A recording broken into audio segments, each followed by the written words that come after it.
Les députés grecs n'étant pas parvenus à élire un nouveau président, le Premier ministre Antonis Samaras a dû se résoudre à demander au chef de l'État la dissolution du Parlement et des élections anticipées. Ce sera le 25 janvier prochain.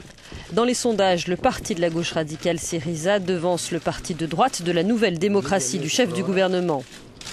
Les élections à venir n'ont pas été voulues par le peuple grec, a souligné ce dernier, déplorant l'absence de consensus parmi les députés. Il n'a pas hésité à affirmer que le maintien de la Grèce dans l'Europe était en jeu lors de ces élections. Crédité de 28% des suffrages, Syriza, un parti anti-austérité, est toutefois loin de pouvoir obtenir seul une majorité au Parlement et le pays baigne plus que jamais dans un climat d'incertitude. Ce sont les élections générales les plus cruciales de ces dernières décennies, souligne cet analyste politique. Leur résultat, dit-il, déterminera l'avenir de ce pays et ses relations avec ses partenaires européens.